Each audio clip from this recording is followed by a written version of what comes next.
जाती साधावेत तिथे असू द्यावे चित्त झालं तरी कोणी जागा करा शिदोरी ते वेगा तुका मने बोल जाते बोलत विठ्ठल झालं तरी कोणी जागा करा शिदोरी ते वेगा पांडुरंगा करू प्रथम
चरण संतांच्या त्यांच्या कृपादाने कथिता विस्तारो बाबादी सद्गुरु दास तुका नमो सद्गुरु तुकया ज्ञानदीपा नमो सद्गुरु सच्चिदानंद रूपा नमो सद्गुरु भक्त कल्याण मूर्ती नमो सद्गुरु भास्करा पूर्ण कीर्ती सेवेला सेवक धारो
आलो तुमच्या धरो निरचरणा अहो स्वामी तुकया देवा यावरी न करावा अभीर लोकाभिरामं रणरंग धीरं राजीव नेत्रं रघुवंशनाथं कारुण्यरूपं करुणाकरं श्रीरामचंद्रं शरणं प्रपद्ये. प्रस्तुत प्राप्त प्रसंगी चिंतन रूपी शिवसाठी आणलेला अभंग महान भगवत भक्त देहो निवासी श्रीमंत श्री जगद्गुरु तुकोबारांचा 4 चरणाचा अभंग आहे. सत्संगाचं अत्यंतिक महत्व आपल्याला पटवून देते. संगतीमुळं माणसं उद्धून जातात आणि संगतीमुळं माणसं पतनाला जातात. जगामध्ये अनेक लोकांच्या संगतीचा योग जीवनामध्ये माणसाला येत झाले की तुम्ही काही लोक म्हणते तुम्हाला आम्ही संसारिक आहोत, आम्हाला साधूची संगती नको. साधू तुमच्या आमच्यासाठीच होते ना. काही संन्यासी होते, थोडं संन्याशांचा वर्ग वेगळा आहे आणि साधूंचा वर्ग वेगळा आहे.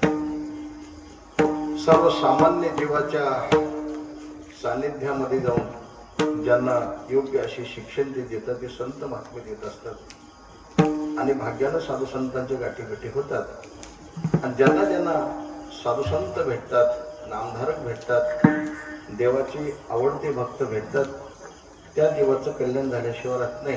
असा एक उत्कृष्ट अशा पद्धतीचा संघाचा महिमा सांगणारा अभंग आहे. पूर्वी थोडासा तो पर्याय द्यायचा होता. असा आता आपल्याला कीर्तन करायचं आहे. कीर्तन करायचं म्हटल्याच्या नंतर त्याला काहीतरी माध्यम असतं, काहीतरी निमित्ताशिवाय काही कार्यक्रम केला जात नाही. तुम्ही ज्या ज्या वेळेला तुम्ही निवड करता त्या त्या वेळेला योग्य निवड करता. आता हा कार्यक्रम पीराचा कार्यक्रम आहे. आता पीर हे दैवता हे बसते आणि मात्र त्या ठिकाणी मोहरम होतं. बरेच ठिकाणी आता आमच्या गावामध्ये बी आहे, पीर बसते आणि तिथं मोहरम होतं, मोहरमाचे कार्यक्रम होतात. एका दृष्टीने जर आपण आध्यात्मिक जीवनामध्ये जर जीवन आपण पाहायला गेलं तर एक माणसाचं सुंदर असं एक देह हे ईश्वराचं स्वरूप आहे. आपलं थोडं वेगळ्या पद्धतीनं पटवून घ्यावं लागेल. त्यामध्ये ज्ञानोबाराची कोबी आहे. आपण भिन्न भिन्न वस्तूमध्ये भिन्न भिन्न प्रकृतीमध्ये भिन्न भिन्न भाव पाहतात. तो कोणीतरी एक आहे, तो कोणीतरी एक आहे, तो कोणीतरी एक आहे. अनंत जनाचे अनंत नामं असतात, अनंत जनाचे अनंत भाव असतात, अनंत जनाची अनंत प्रकारची भक्ती असते का नाही. हे सगळेच जीव ज्याची ब्रह्मदेवानं तयार केलेत, एकाशी एक नाही. पण काही ठिकाणी भाव असा आहे पाहते, जिथं पाहिलं तिथं ईश्वराचं स्वरूप आहे असा एक भाव आहे ज्ञानेश्वरी. कोणता भाव आहे? महाराज म्हणतात की साधकाचा जो सर्वोच्च भाव असतो त्या साधकाला जगामध्ये कोणतीही जरी वस्तू त्याच्या निदर्शनामध्ये आली तर मात्र तो ईश्वर स्वरूपानं पाहतो.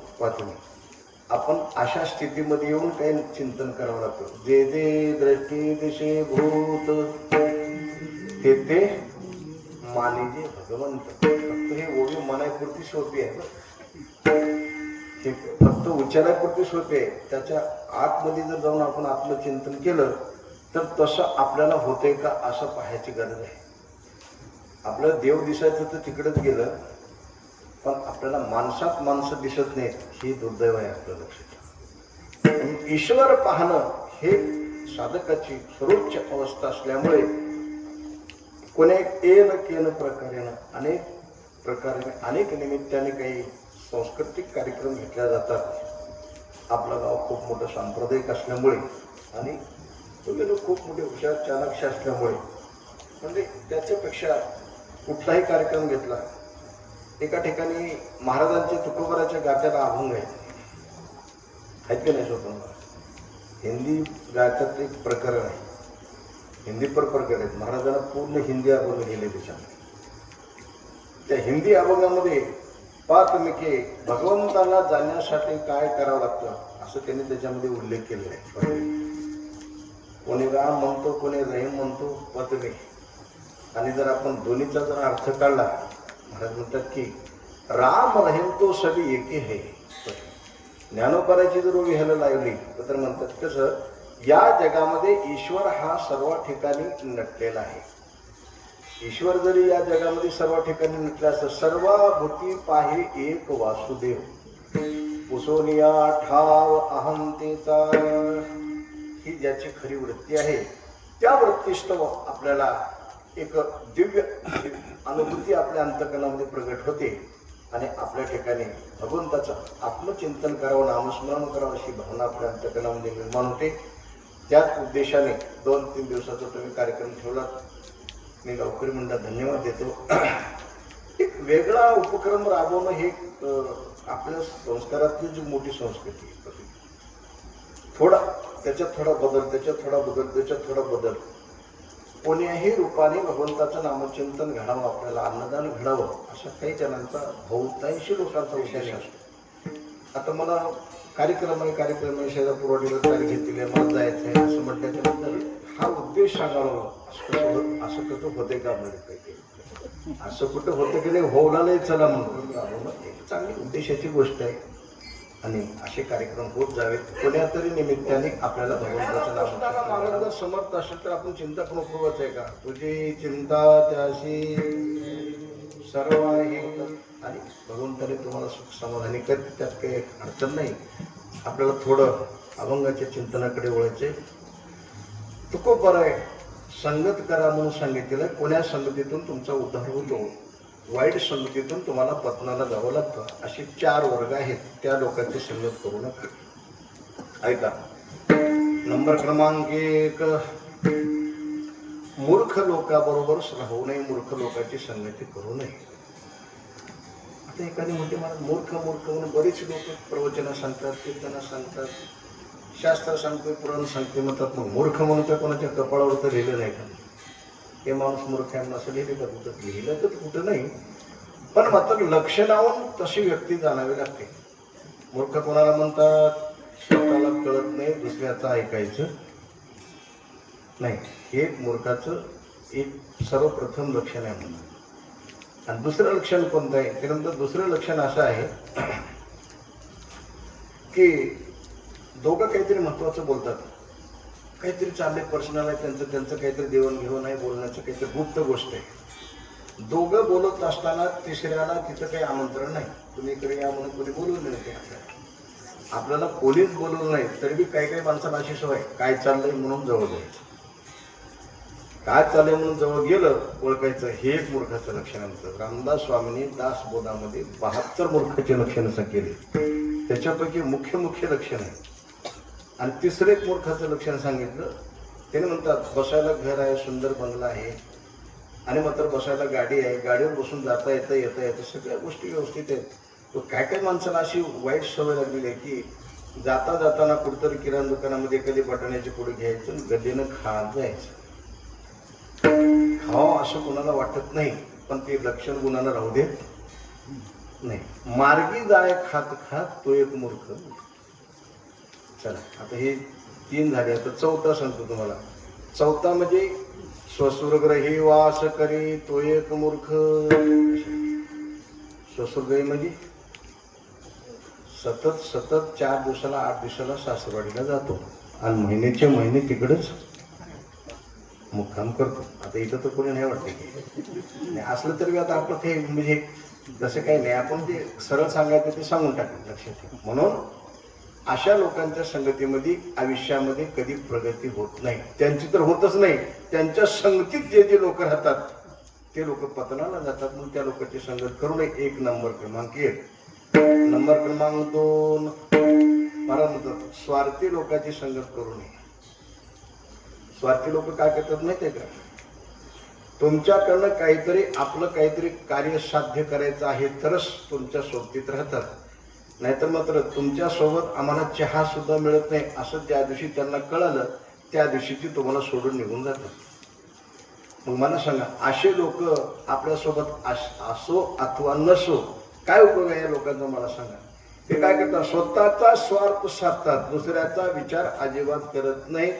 परत म्हणतात या लोकांची संगत जीवनामध्ये अत्यंतिक बाधक आहे. 2 नंबर क्रमांक 3, परत म्हणतात की निंदक लोकांच्या संगतीमध्ये जास्त असू नये. का असू नये? ज्ञानोबा म्हणतात, आपण दुसऱ्याची निंदा करत असताना जगातले जेवढे पाप आहे तेवढे निंदेचा आश्रय करून राहतात. का निंदे पाशी असती आशोष पापे, आणि त्यांच्या संगतीत गेलं की तेवढे दोष आपल्याकडे येण्याची शक्यता असते. आणि नंबर क्रमांक 4, दुष्टाची संगती करू नये. आता दुर्जन आणि दुष्ट पदवी कोण म्हणतात त्याला? दुर्जनाची संगती करू नये. दुर्जन म्हणजे कसे असतात? दुर्जनाचा एक नंबरचा गुण कोणता असतो? त्याने स्वतःचं तर हित करून घेतच नाही, पण लोकांचं वाटोळ केल्याशिवाय राहत नाही. त्याच्यातलं एक महाभारताचं उत्तम उदाहरण सांगतो, तुमच्या लक्षात घ्यायचं. एकदा दुर्योधनाच्या घरी एक महात्मा आलेला आहे.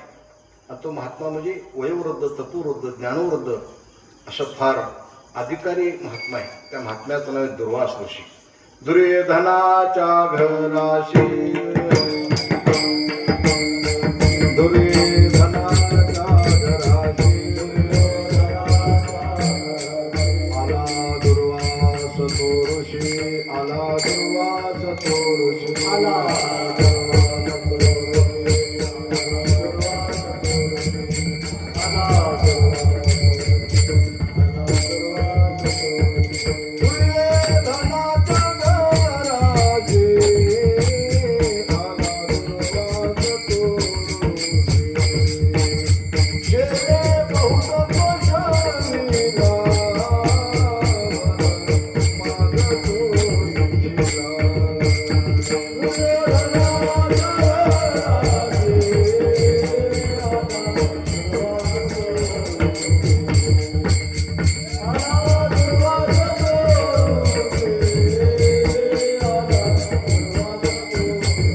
महात्मे आपल्या घरी आले म्हणून दुर्योधनाने खूप मोठी जयत तयारी केली आणि त्यांचं खूप मोठं सुंदर असं स्वागत केलं. आणि मात्र सांगितलं, मला 4 महिने तुमच्या घरी राहायचं आहे. दुर्योधन हा राजा आहे, सम्राट आहे, तिथं काय कमी आहे का? त्याला म्हणजे 4 महिने नाही, वर्षाचे वर्ष राहा, तुम्हाला काही कमी पडू देत नाही मी. माझं भाग्य आहे तुमच्यासारखे साधू माझ्या दरबारात येतात, माझं नाव ऐकून लोक आणि नाक डोळे मोडतात. तुम्ही चालून माझ्या घरी आलात, त्यात मी तुमची सेवा करायला तयार आहे. म्हणून 4 महिने सेवा केली. सेवा केल्याच्या नंतर सेवा जे लोक करून घेतात त्यांचं काही काम आहे. काय काम आहे? ज्याने आपली सेवा केली त्यांना काहीतरी आशीर्वाद द्यावा लागतो. ज्याला आशीर्वाद द्यायची ताकद आहे त्याच लोकांनी सेवा करून घ्यायची. आलं की ध्यानात? आशीर्वाद देण्यासाठी काय पाहिजे? पुण्य लागते. पुण्य म्हणजे काही हलकीच्या मार्केटमध्ये मिळणाऱ्यापैकी वस्तू नाही. पुण्य म्हणजे सत्कर्म करून ते कमावं लागतं. आणि ते कमावण्यासाठी एका जन्मात शुद्ध पुण्य प्राप्त होते, असे अनेक जन्म घालवावे लागतात, घोर तपश्चर्या करावी लागते. त्यावेळेला पुण्य तयार होतं. त्या पुण्यामधून आपलं पुण्य खर्च करून आशीर्वाद द्यावा लागतो. आता उगं तुम्ही आमचं दर्शन घेणं वेगळं आणि आम्ही तुमच्या डोसक्यावर हात ठेवणं वेगळं. तुम्ही त्याच्या समाधान, आम्ही ह्याच्या समाधान ना. आमच्यापाशी काही ना तुमच्यापाशी काय. तुमचा जसा भाव ना आशीर्वाद बी तशाच नमुन्यात. म्हणून मात्र दुर्वास ऋषी तसे नव्हते. दुसरं दुर्वास ऋषी करे खूप मोठी तपश्चर्याची ताकद होती. दुर्योधना, ज्याच्या घरचं मीठ खावं त्याचं नीट करावं असं एक म्हण आहे की नाही? ज्याचं खावं मीठ त्याचं करावं नीट. आपलं तसं नाही. जिथं मीठ खाल्लंय तिथंच घाण करायचं. आपली समाजातील प्रवृत्ती फार विचित्र झालेली आहे, लक्षात ठेवा. म्हणून कोणी जर आपल्याला प्रेमानं जेवायला बोलवलं, आपला आदर केला, आपण मस्त आलकून पालकून घालून जेवण करायचं पोट भरून. जाता जाता एक आपलं काम आहे, अन्नदाता सुखी हो असं म्हणायला तोंडाला काही लागत नाही. अन्नदाता सुखी होतं तिकडेच गेलं, त्याची परिस्थिती गरीब असून जर चांगलं सगळं केला, कुठून आणला असेल? नगदी आणण्यासारखं उदार आणला असेल. अरे बाबा, कसं खाणं? आपल्याला काय करायचं? आपल्याला प्रेमानं बोलवलंय, आदरानं बोलवलंय, आसन टाकलंय, वरी आपल्याला बसविले आणि आपल्याला मस्तपैकी मिष्टानं जेव घातले. जाताना आपलं काम आहे अन्नदाता सुखी हो म्हणायचं. तेवढंही आपल्या तोंडाला येत नाही. काय येत नाही? ते तोंडाला येण्यासाठी भजन शिकावं लागते, कीर्तन शिकावं लागते, ऐकायला शिकावं लागते. एवढंच कळण्यासाठी बाकी सगळ्या गोष्टी तर खूपच लांब राहिल्या, लक्षात ठेवा. म्हणून दुर्योधनाला आशीर्वाद देण्यासाठी हे तयार झाले. दुर्योधनाला माग बाळ, तुझ्या घरचं खाऊन मी रिकामी जाणार नाही. माग म्हणल्याच्या नंतर दुर्योधनाची बुद्धीच अशी होती महाराज. त्याने म्हटलं काय माग आहे, मागून काय मागायचं, आपलं तर कल्याण करून घ्यायचं आपल्या नशिबात नाहीच नाही, लोकांचं वाटोळ करायचं. म्हणजे काय, पांडव वनवासामध्ये, पांडवाला 14 वर्षाचा वनवास आणि 1 वर्षाचा अज्ञातवास होता. 1 वर्षाचा अज्ञातवास, पांडव या राज्यात आहेत अशी बातमी कळाली की पुन्हा 14 वर्षाचा वनवास, त्याचं नाव अज्ञातवास. मग पांडवाकडे एक सूर्याने दिली अशी सुंदर थाली होती. ते थाली 2 पालथे घातली की एक अन्नाचा कण निर्माण होत होता. दिवसभर एखादी लाखो लोक आले तरी लाखो लोक जेवून तृप्त होऊन जायची अशी ताकद त्या थालीमध्ये होती. आणि हे वर्म फक्त दुर्योधनालाच माहिती होतं. दुर्योधनाने सांगितलं, महाराज मला काही देऊ नका आणि तुम्ही माझं ऐका. म्हणले काय ऐका, मला जर आशीर्वाद द्यायचा नाही पण माझं काम करायचं. कोणतं काम, रात्री 12:30ला जाऊन पांडवाची इथं जेवायला मागायचं. आता ही कुठली पद्धत झाली मागायची सांगा बरं. लवकर तर जा म्हणून सांगितलं, त्याला माहिती लवकर गेलं की ही थाली तयार असते आणि वाटेल तेवढं अन्न उपलब्ध होते आणि ते खाऊन तृप्त होतं. उलटा आशीर्वाद देऊन जातं. त्यांनी बहुतांशी यांचं सत्वहरण करावं म्हणून त्याने सांगितलं. आता दुर्योधनाला असं मागितल्याबरोबर दुर्वास ऋषीला फार मागण्याचा कंटाळा आला आणि त्याला वाटतं अरे अरे तुझं तर कल्याण ह्याच्यामध्ये नाहीच नाही, पण शेवटी लोकांचं वाटोळ करायचं मागितलंस, परंतु दिलेला शब्द आम्हाला पाळावा लागतं.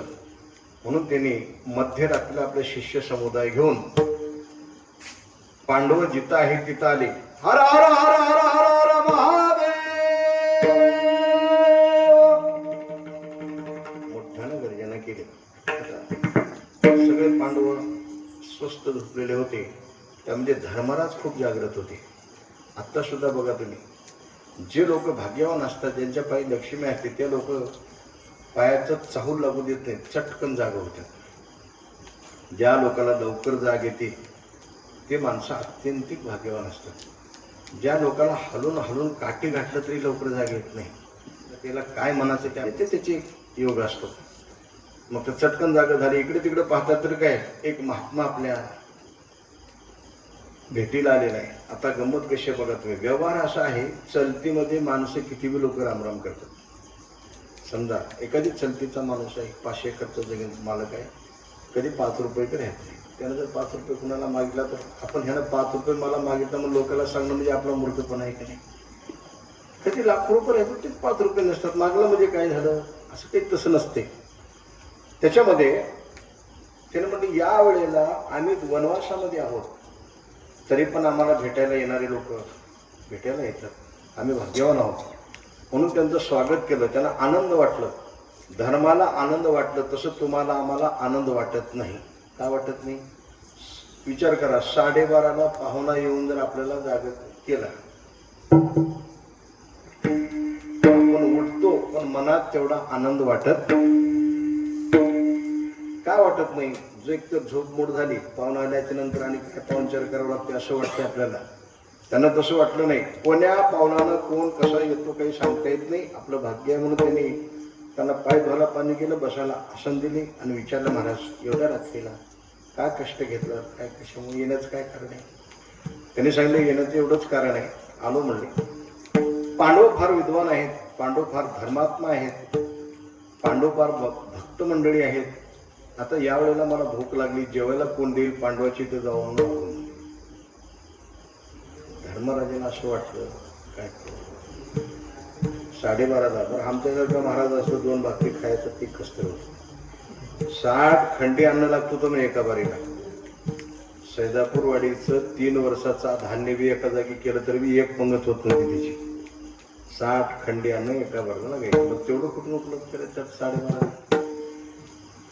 अडचण पडली. धर्मराज धर्म भीमाकडे पाहे, सत्वहानी होत आहे. भीमदादा म्हणतात, दादा घाबरू नका, तशी व्यवस्था भगवंताने आपल्याकडे दिलेली आहे. काय भीमा कस तरी बोलतोस म्हणजे काय व्यवस्था आहे. त्याने म्हणले 1 मिनिट थांबा. त्याने लगेच द्रौपदीकडे गेलो, द्रौपदीला हाक मारली. द्रौपदी एकदम जागृत झाली. का एवढ्या मध्यरात्रीला कसं काय जागृत केले. त्याने म्हणजे आपले एक महात्मे आले. म्हणजे कोण, दुर्वास ऋषी. वा, आपलं भाग्य आहे धन्य आदे देन, धन्य आदे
काय म्हणतात महाराज म्हणजे जेवायला मागतात असं.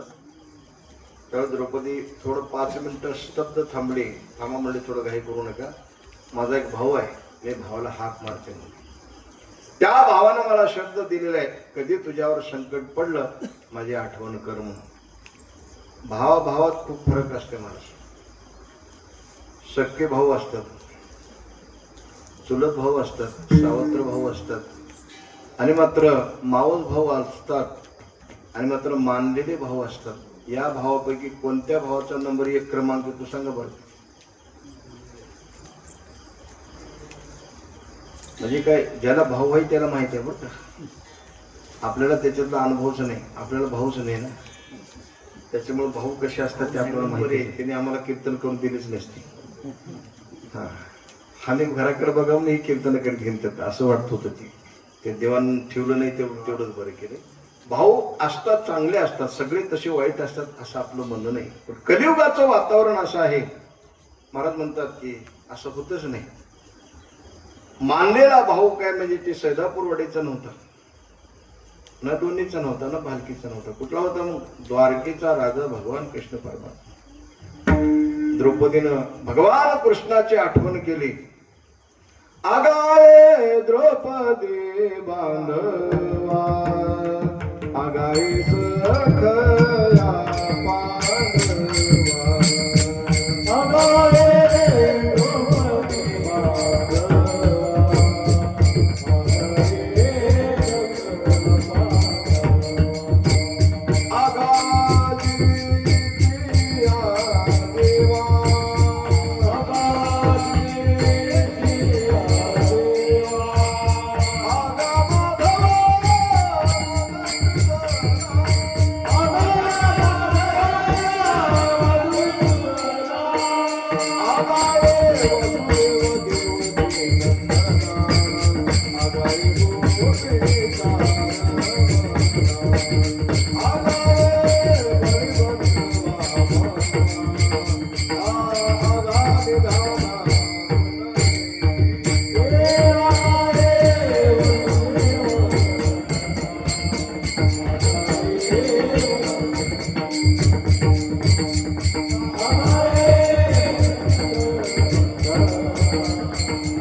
मारल्याबरोबर भगवान लगेच ताबडतोब हजर.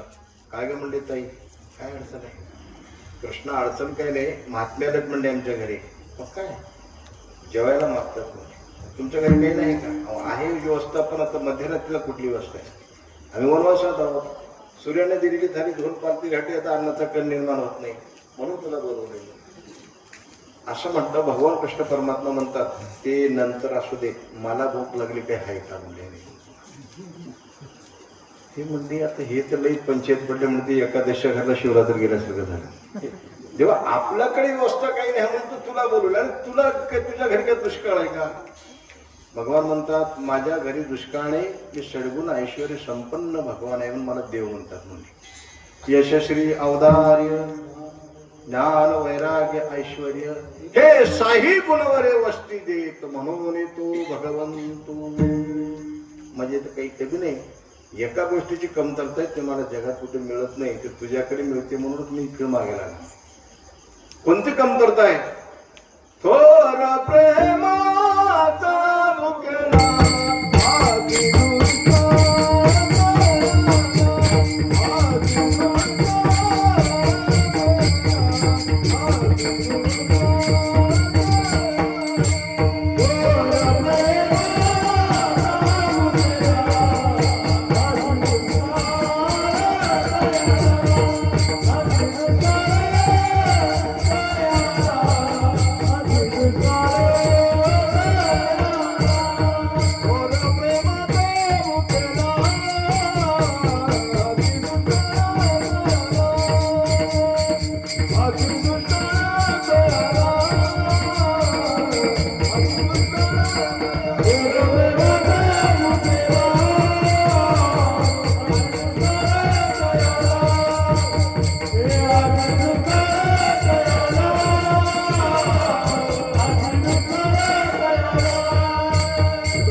खाली असं चापून पाहिल्यावर एक म्हणजे कढीपत्त्याचं पान निघालं तेवढंच खाऊन तृप्त झाला. सांग काय काम करू म्हणजे काही नाही. जेवणाची व्यवस्था करा. अन्नाचे पर्वत तयार केले. दुर्वास ऋषी स्नान करून येईपर्यंत सुंदर असं भोजन केलं.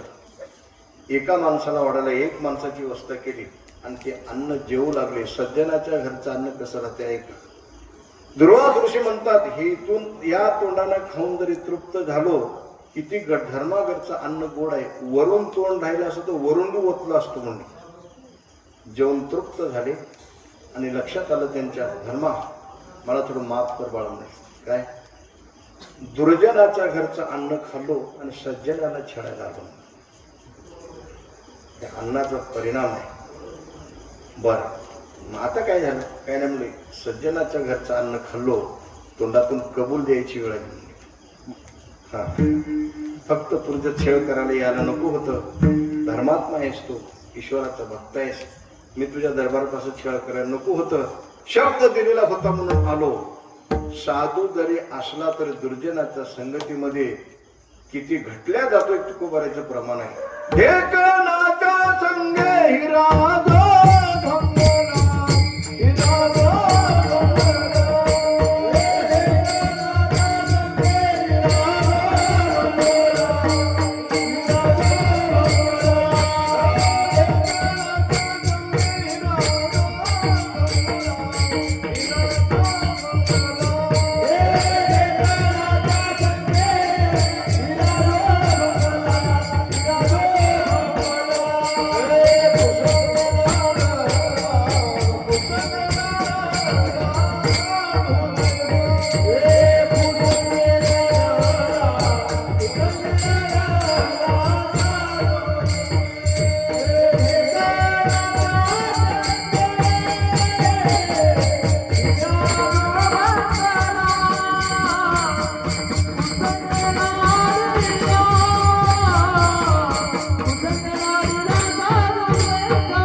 रक्त लागल्याबरोबर हिरा कसाही किमतीचा असो तो फुटून टिकऱ्या होऊन जातो म्हणतात. कसं साधू कधी जरी त्यागी असला दुष्टांच्या दुर्जनाच्या संगतीत गेला की साधू कलंकित झाल्याशिवाय राहत नाही. तुकोबाराचं प्रमाण आहे. ढेकणाच्या संगे हिरा जो भंगला कुसंगी नाडला साधू जैसा. म्हणून मला माफ कर यापुढे असे मी कधीच म्हणजे चुका करणार नाही. धर्मराजा म्हणतात महाराज तुमची चुका नाही त्या अन्नाचा दोष आहे. तुम्ही कबूल झालो ना. का कबूल झालो? दुर्जनाच्या घरचं अन्न खाल्लो सज्जनाला छळायला आलो माझी चुका झाली, चूक करणाऱ्या माणसाला माझी चुका झाली असं लक्षात आलं की त्याच्या जीवनातला विषय संपला.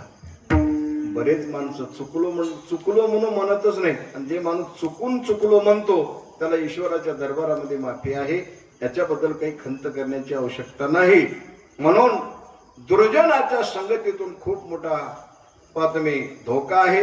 म्हणून महाराज म्हणतात, नको दुर्जनाचा संग, नको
चित्तभंग, या लोकांची संगती नको असं म्हटलेलं आहे.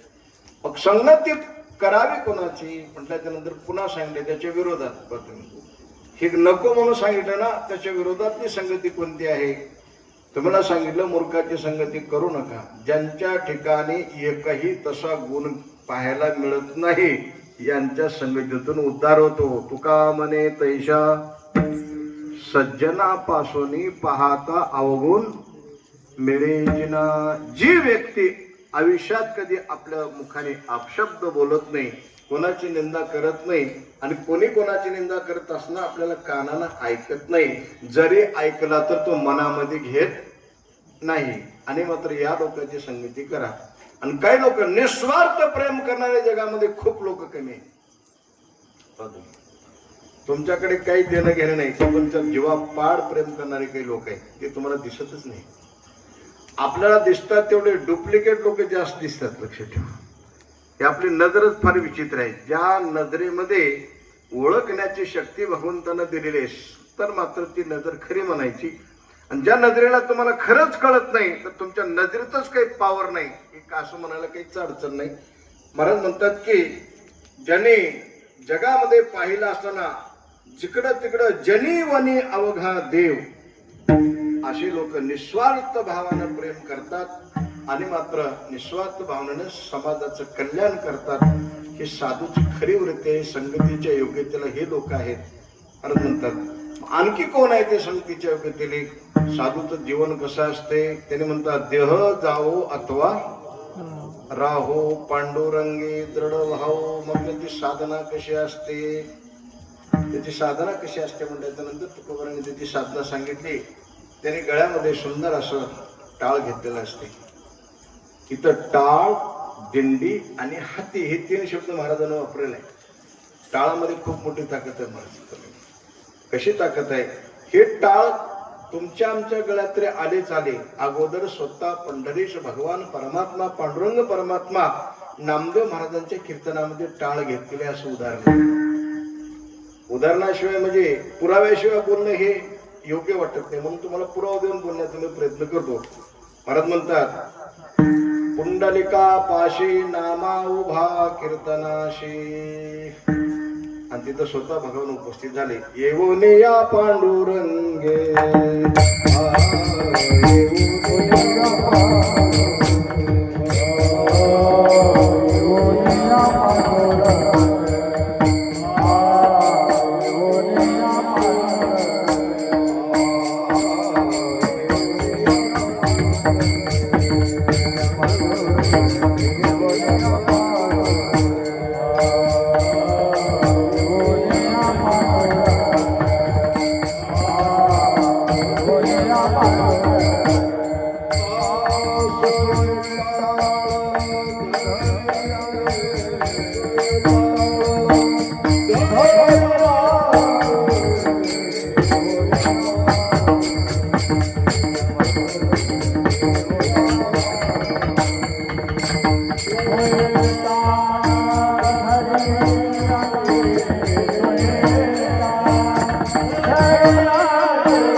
भगवान टाळ घेतात. आपल्या इथं सप्ताह थांबल्याच्या नंतर काल्याच्या दिवशी सकाळच्या वेळेस दिंडी मिरवणूक असते आणि दिंडी आपल्या दारापासून यायला लागली म्हणून ज्यांच्या दारापासून दिंडी येते तिथं सुवास मार्जन करून रांगोळ्या टाकून आणि मात्र भरड्या घागरी घेऊन 2-2 पाठ टाकून आणि मात्र आपल्या स्वागतासाठी लोक तयार असतात. कोण होतात? आपण जरी कोणी नसलो तर मात्र हे टाळ मृदंग आणि विणा आणि येणारी वारकरी पातमी हे भगवंताचे स्वरूप आहेत असं वर्णन केले तुकोबारानं. महाराज म्हणतात विठ्ठल टाळ विठ्ठल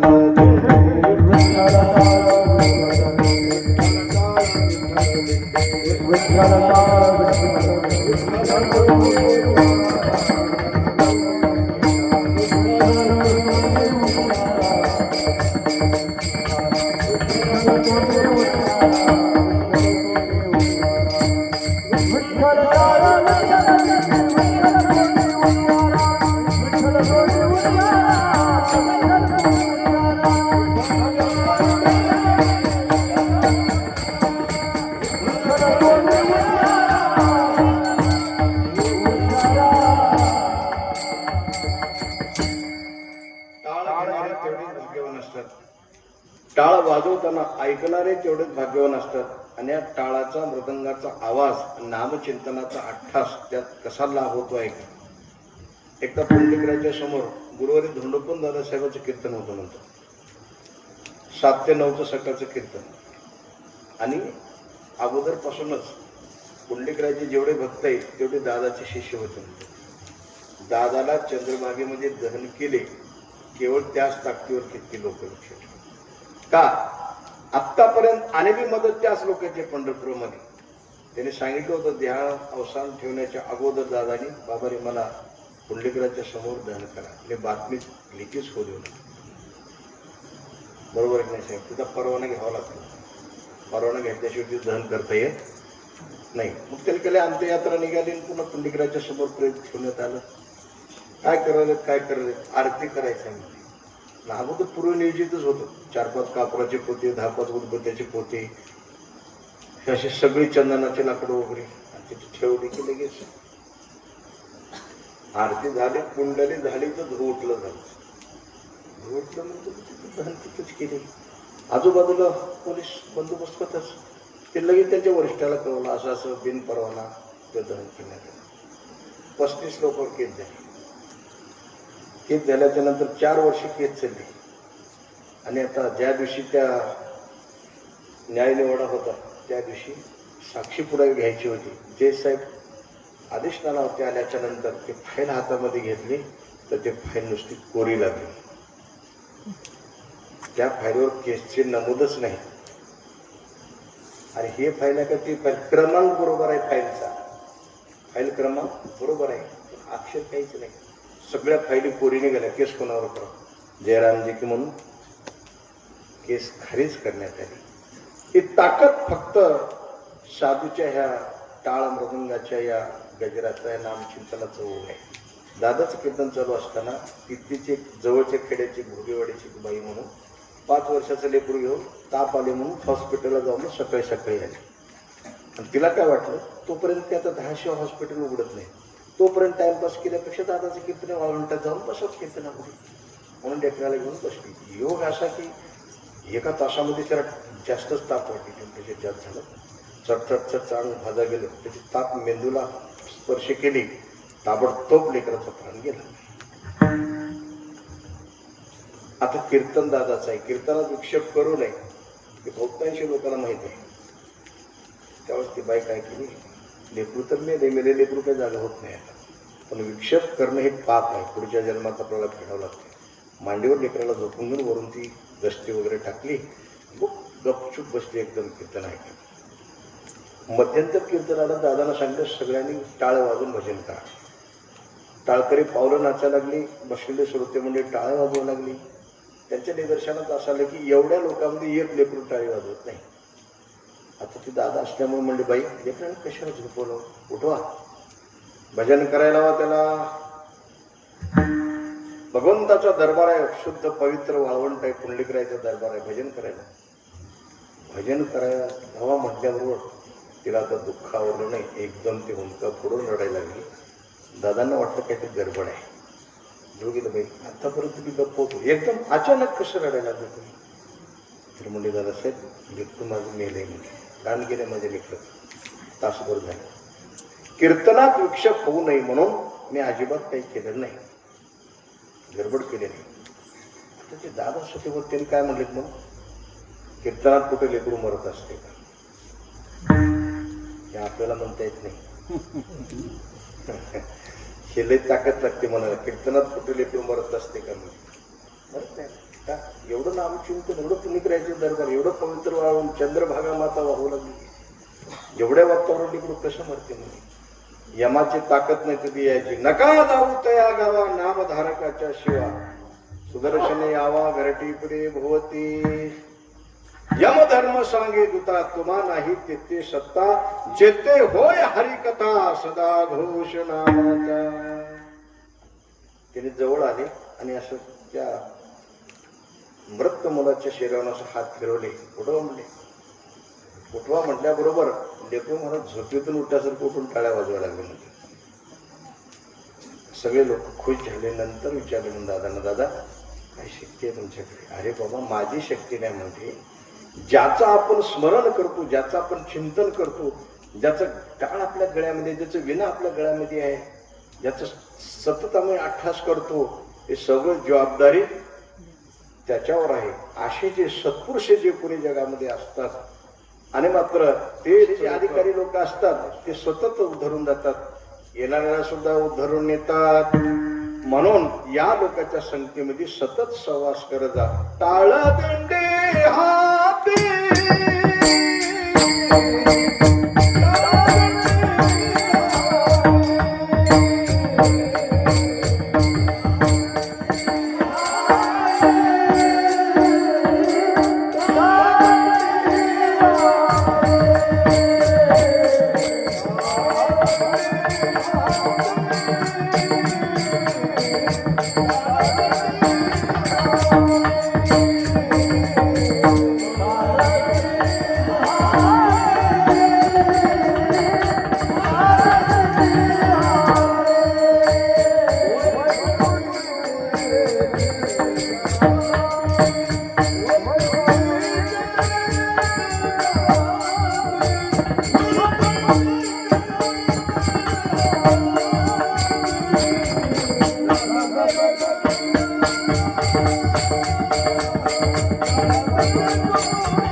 साधूंनी सांगितलेली जे उत्तम साधना आहे आणि या लोकांच्या संगतीमध्ये आपण सहवास केल्याच्या नंतर वैकुंठीचे ते सांगाते तेच साधुसंत मायबाप ते म्हणतात बाबा रे कोणीतरी हा शब्द वापरलेला आहे. कधी कधी तुकोबाराचे अभंग असे आहेत जर तरची भाषा आहे. जर तर म्हणजे तुम्हाला खरंच तुमच्या जीवनाचं कल्याण व्हावं असं वाटत असेल तर तुम्ही आमच्या म्हणण्याकडे लक्ष द्या. एक अभंग आहे बघा तिथं काय सांगितले तुझा व्हावा आहे देव तुला देव पाहिजे असेल तर हे काम कर म्हणले. अनेकाचे काने गुणदोष मनाला नाही देव पाहिजे असेल तर हे काम कर म्हणे. तुका म्हणे फार थोडा तरी परोपकार. तुला देव पाहिजे असेल तर हे कार्य कर. म्हणून या जगामध्ये कोणीतरीच आणि याच्यामध्ये लक्ष देतो. आणि मात्र जागा असा हा शब्द वापरलेला आहे. जागा म्हणजे हे शब्द कसे साधू संतांचे शब्द तुकोबाराचे शब्द कसे आहेत. मग आपल्याला जागा जागा म्हणतात ते आपल्यापर्यंत झोपलेले आहोत का. आपण जागे नाही झोपलेले नाही. मग कसे आहोत आपण जागे आहोत पण मात्र बाहेर जागे आणि आत निजले. बाहेर म्हणजे लौकिकाच्या दृष्टीनं पाहिलं तर आपण जागे आहोत आणि मात्र साधू संतांच्या दृष्टीनं पाहिलं तर आपण झोपलेले आहोत. कसे झोपलेले आहोत. महाराज म्हणतात अज्ञान नावाची जे अंधकाराची जी झोप आहे त्या झोपेमध्ये आपण गडद आहोत. म्हणून अज्ञान नष्ट झाल्याशिवाय ज्ञान प्रगट होत नाही आणि ईश्वराची तुम्हाला ओळख होऊ शकत नाही. मग तुम्ही जागा. कोण कोण जागा. त्याने म्हणतात की ज्यांना ज्यांना हे स्वरूपाचं ज्ञान आहे आणि त्या लोकांनी आणि अध्यात्माच्या ठिकाणी अंतराच्या ठिकाणी जागा व्हा. असं अनेक वेळेला जागा करण्याची पद्धत साधू संतांना वापरली. का तुम्ही जगदोगे जगदोगे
जगदोगी जगदोगी जाग जाग बोलती. आणि काही ठिकाणी वासुदेवाचं स्वरूप घेऊन समाजाला जाग करतात. गातो वासुदेव मी ऐका चित्त ठाई ठेवून भावे एका.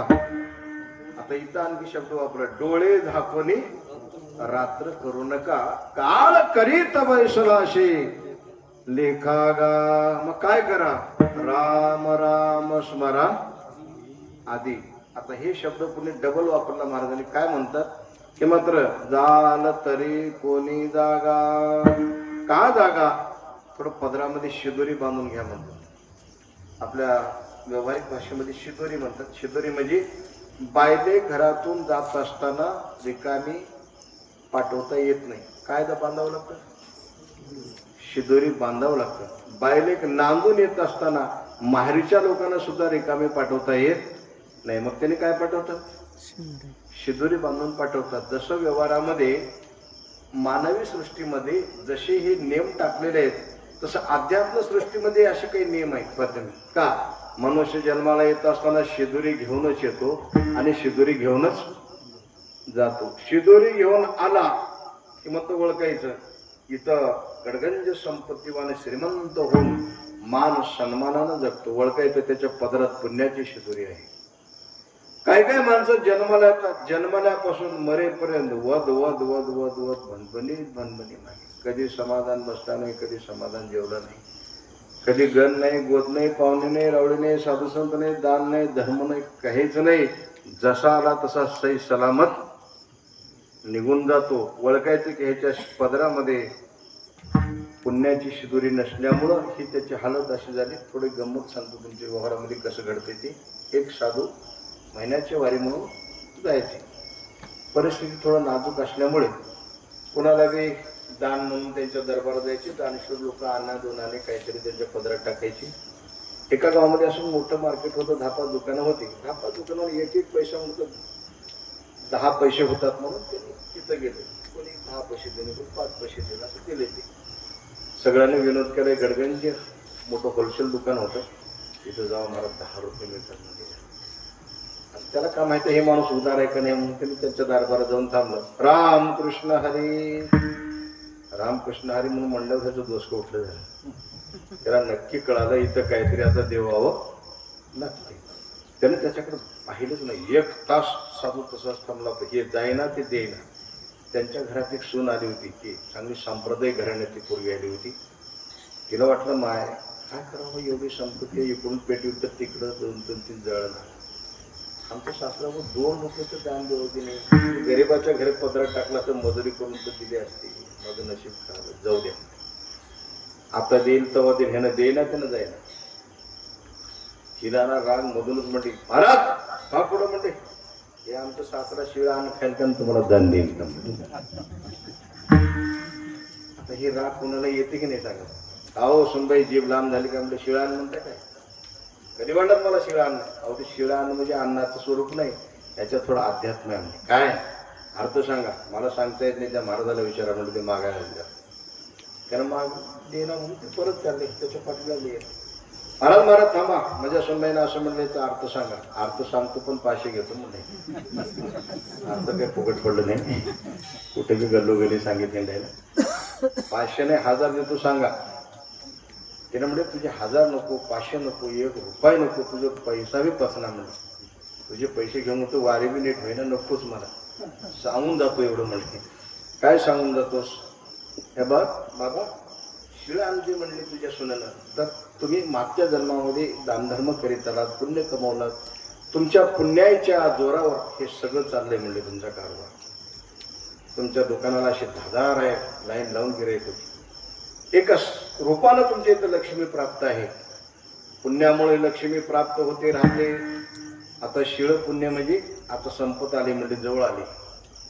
जवळ आले ताज्या स्वयंपाकाची व्यवस्था करा म्हणजे पुढं काय तर असं दानधर्म करायला शिका, तरच मात्र पुढे बी असं सुखाची प्राप्ती होईल. सुनबाईचं म्हणणं असं आहे शिळ अन्न म्हणजे शिळ अन्न नाही. आणि शिदोरीमध्ये 2 रूपाचे जे शिदोरी ते पाप पुण्य.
आणि खोटं सांगणारे तुम्हाला जगामध्ये भरपूर लोक मिळतात. प्रथमे स्वार्थ अंतकरणामध्ये ठेवून सांगणारे लोक तुम्हाला भरपूर मिळतात, पण तुमच्या जीवाचं कल्याण करणारे लोक कमी मिळतात. आणि जे लोक आपल्यासाठी म्हणून सांगतात त्यांच्या म्हणण्याकडे अत्यंतिक लक्ष दिलं पाहिजे. साधू सांगतात ते खोटं सांगतात का? खोटं सांगत नाही. काय सांगतात? त्यांच्या अंतकरणामध्ये खूप मोठी तळमळ आहे. काय तळमळ आहे? महाराज म्हणतात, बुडवलं हे जन नदी कवी डोळा, येतो कळवळा म्हणून येतो हितांचा कळवळा, पडते हाती म्हणून काळा जाती साधावी. तर सांगत सांगत सांगत जातात, पण मात्र नदी वाहत जाते. नदी वाहत जात असताना काय काय करतात लोक तिथं? कोणी त्या नदीमध्ये चूळ भरतो, कोणी पाय धुतात, कोणी प्यायचं पाणी म्हणून घड्यात भरून नेतात, आणि मात्र त्या नदीचं पाणी कोणी शेताला देतात. अनेक नमुन्याचं त्या पाण्याचा लोक वापर करतात. तसं साधू संत सांगत जातात. त्या ठिकाणी भाग्यवान जे लोक आहेत साधूचं सांगणं हे लक्षात ठेवतात आणि ते आपल्या आचरणामध्ये आणतात आणि आपल्या जीवाचं कल्याण करून घेतात. म्हणून लक्ष देणं फार गरजेचं आहे. ते असो द्यावे चित्त. आणि साधू सांगतात म्हणजे आपण साधना करून लोकांना सांगतात. पहा तुम्ही, सेवितो हार वाटे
समाजाच्या समोर सादर करतात.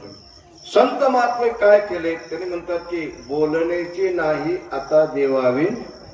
काय बोलण्यासाठी तुम्हाला एक पद्धत सांगते. ज्ञानोबा म्हणतात, सात आणि मवाळ. बोलत असताना शक्यतोवर या मुखातून खोटं बोलण्याचा प्रयत्न करू नका. सत्य बोला. सत्य बोले मुखे दुःखवी अनेकाच्या दुःखे. परत म्हणतात, मिथुले आणि रसाळ शब्द जैसे कल्लोळ अमृता ते. समजा तुम्हाला बोलायचंच नाही, समाजाबरोबर संवाद करायचं नाही, मग तुम्ही देवाबरोबर संवाद करा. मला म्हणतात की बोलावा विठ्ठल, पाहावा विठ्ठल, करावा विठ्ठल, जीवे भावे. मग देवाबरोबर संवाद करायला आपल्याला मिळतो का? तुकोबारा म्हणतात मिळतो. आणि एका जन्मात मिळत नाही. एका जन्मात भजन केलं म्हणजे उद्धार होण्याची शक्यता नाही. त्याने म्हणतात थोडं लांबून विचार ठेवावा लागतो.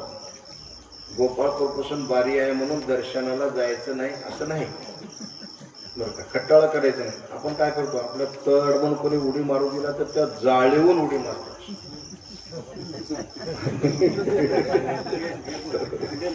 मधला बाबा जायला आहे त्याला म्हणतो का रे बाबा असं काय करू? तसं करू नको. गोपाळपूर पासून बारीला लाग. आणि आपण बारीत असलो की नाही, दर्शनी 100% ठरलेलं आहे. मग आता होईल, थोड्या वेळानं होईल, 10 तासानं होईल, 25 तासानं होईल, 2 दिवसानं 100% होणार. काही काही लोक खोलीवरूनच म्हणतात भारी लई लांब आहे, किती दिवस असंच म्हणत बसला, तुला बारीत जाता येत नाही, तुझ्या नशिबात दर्शन नाही, पण बारीत राहिलेच पाहिजे. परमार्थाची बाजू तशी, परमार्थाच्या चाकोरीत राहा. या जन्मात जर तुला भगवंताची कृपा नाही झाली तरी तुकोपर्यंत शता तरी एका जन्माच्या शेवटी, एका जन्मात नाही, पण तुम्ही 100चे 100 जन्म गेले तरी कृपाळवा पोटी येईल दया. त्याची पिच्छा अजिबात सोडू नये. देवाला कंटाळा येऊ, खूप त्याला डावण्याचा प्रयत्न करतो, हे काही म्हणून मला सोडत नाही. आपण त्याला दर्शन दिलं पाहिजे, तिच्यावर कृपा केली पाहिजे, असं संतांच्या मुखातून आलेले वाक्य आहेत.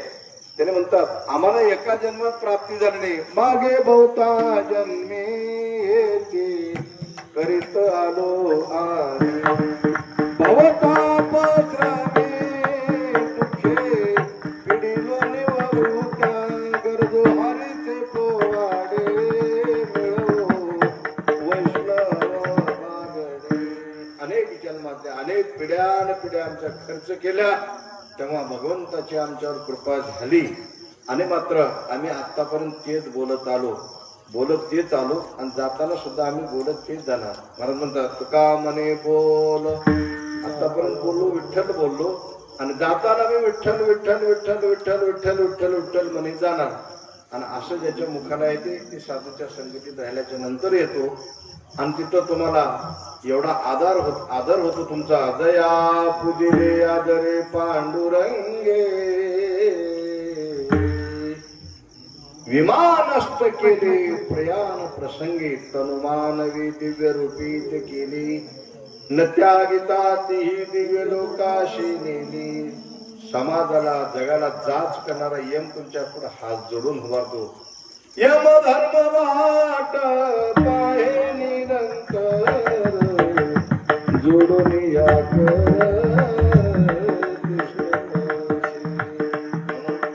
माणसांचं असं जीवन असावं. तुकोपर्यंत बाबा रे कसं जीवन असावं, परमार्थिक जीवन असावं, निर्वेशनी जीवन असावं, सत्यवादी जीवन असावं आणि सत्संगामध्ये जीवन जगणं जीवन असावं आणि शेवटी मुखाला सतत देवाचं नामस्मरण येणारं जीवन असावं. या जीवनाला कोणी जगामध्ये चॅलेंज करू शकत नाही. हेच जीवन म्हणजे आदर्श जीवन मानलं जातं. हे साधू संतांच्या बोलावर विश्वास ठेवून आणि तुम्ही कुठेही असलो, या लोकात असलो का आणि कोण्या लोकात असलो तरी तुमच्या जीवनात आनंद भोगल्याशिवाय तुम्हाला प्राप्त होतं. हे आनंद म्हणजे निर्भेळ आनंद आहे. क्षणिक आनंद सुखाची संगती सोडून शाश्वत सुखाची संगती करणं हे मनुष्य जीवनाचं आद्य कर्तव्य आहे. हे कोण शिकवतात? संत महात्मे शिकवतात. कोणते संत महात्मे? ज्ञानेश्वर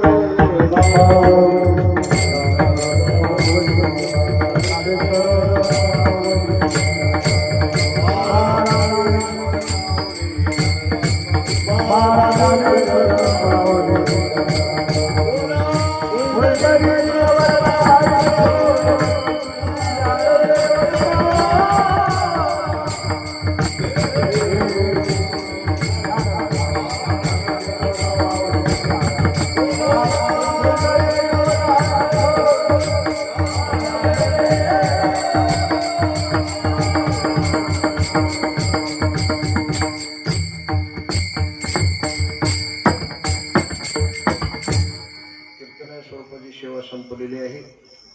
तुम्ही काही तरुण मंडळींनी काही गावकरी मंडळींनी सर्वांनी हा योग्य निर्णय घेतलात. त्या निमित्ताने तुम्ही भगवंताचं चिंतन करायचं ठरवलं की भगवंताचं चिंतन म्हणजे चिंतने सरेतो धन्य धन्य का समजले. विषय कोणताही असो, प्रसंग कोणताही असो, पण लाभ मात्र तुमच्या पदरात पडू लागला हे सगळ्यात विशेष आहे.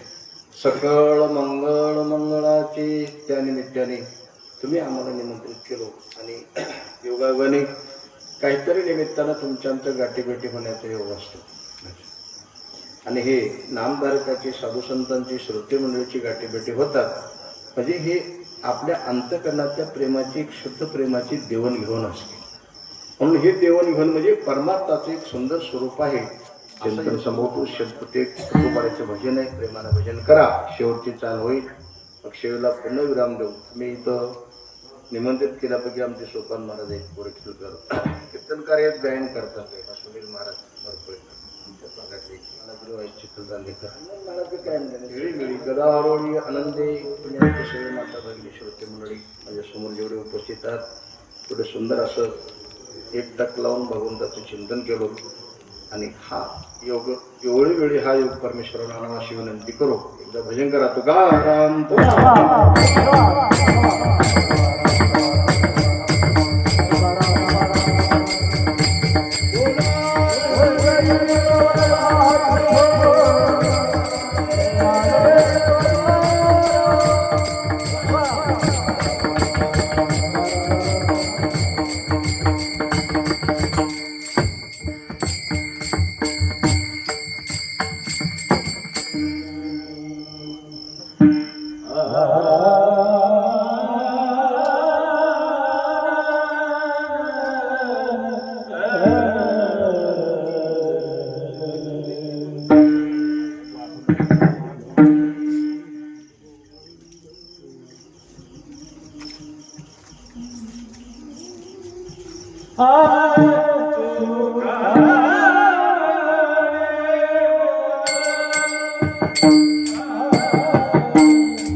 बोलत विठ्ठल झालं तरी कोणी जागा करा शिदोरी ती वेगा. कार्यक्रम म्हटल्याच्या नंतर कार्यक्रमाला थोडस प्रत्येकाची अनेक रूपाने मदत लागते. अनेक कार्यक्रम घडून येतात. आजचे कार्यक्रमाचे यजमान ज्ञानोबा विनायकरावजी भालके हे कार्यक्रमाचे यजमान आहेत. आणि भगवंतानी ज्या रूपाने खर्च केलं त्या रूपाने शतपटाने देण्याचा तो प्रयत्न करतो. म्हणून त्यांना मी धन्यवाद इच्छितो. आणि कीर्तन हे संपलेलं आहे. पायाच्या प्रसादी काही बोलिलो विनोदे मद क्षमा करणे संती नोहे अंगभूत युक्ती डोहे हा उपदेश तुमचे बडबडिलो शेष तुमचे कृपेचे पोषणे जन्मो जन्मी तुला मनी विठ्ठल.